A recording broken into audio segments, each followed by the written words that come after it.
Hey everyone, this is Crypto Daily Buzz. Today is Wednesday, April 29th, 2026. This channel summarizes the most important crypto news for investors in Southeast Asia, with a calm and balanced view of what really matters for your portfolio. Let's get into the three stories shaping today's market.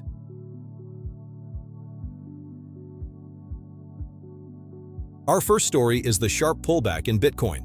BTC failed once again to clear the 80,000 ceiling and dropped towards 76,000, ending a 10-day net inflow streak in U.S. spot Bitcoin ETFs as the funds turned to net outflows. Roughly $300 million in long liquidations were wiped out, with hawkish Bank of Japan signals, and an unexpected UAE move to leave OPEC piling onto risk-off sentiment. The short-term rebound trigger most desks are watching sits around 78,600. While a clean loss of 76,000 opens the door to deeper retracement. For Southeast Asia investors, this is a textbook reminder of how leveraged longs unwind when macro and geopolitics flip together. If you trade with leverage from the Philippines, Vietnam, or Indonesia, this is the type of session where reduced size and tighter stops save more money than chasing every bounce. The longer-term thesis has not broken, but the short-term tape clearly belongs to sellers until ETF flows stabilize.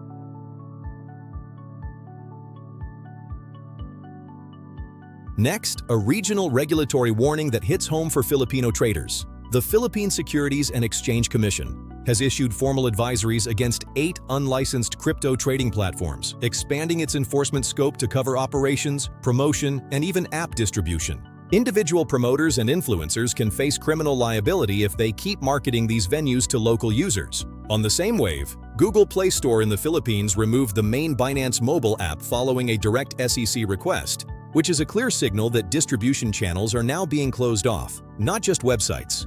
The pattern across Southeast Asia is becoming consistent. Vietnam moves toward licensed onshore exchanges, Singapore tightens token-based settlement rules, and the Philippines pushes hard on unauthorized platforms. For OFW remittance users and retail traders, the practical takeaway is to verify whether your venue is BSP or SEC registered. And to be careful with promotional content from local influencers, because the legal risk is shifting onto the promoter as much as the platform itself.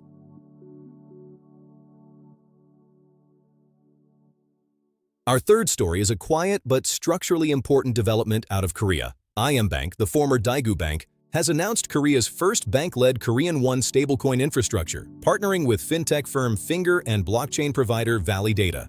What makes this stand out is that it is reportedly the first stablecoin infrastructure in Korea to apply post-quantum cryptography from day one. The combination matters for 2 reasons.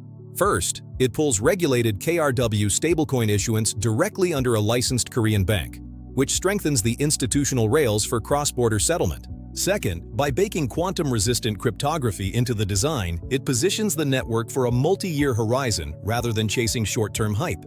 The Southeast Asia angle is what investors here should watch closely. Once a regulated KRW stablecoin is live and combined with the K-Bank and Ripple corridor work we covered yesterday, the Korea-Philippines, Korea-Vietnam, and Korea-Thailand remittance lanes have a much clearer on-chain template. Personally, I would not trade this on a single day.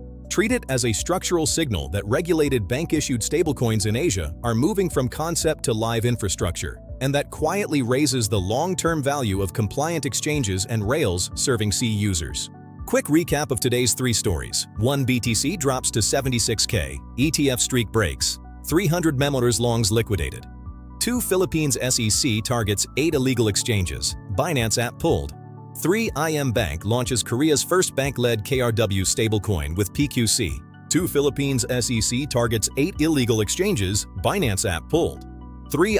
Bank launches Korea's first bank-led KRW stablecoin with PQC. This video is for information and education only and is not financial advice. All investment decisions and risks are your own responsibility. If this video was helpful, please subscribe, hit the like button, and turn on the notification bell. And if you want more chart analysis and trading insights, join our free Telegram channel. The link is in the description below. See you in the next one.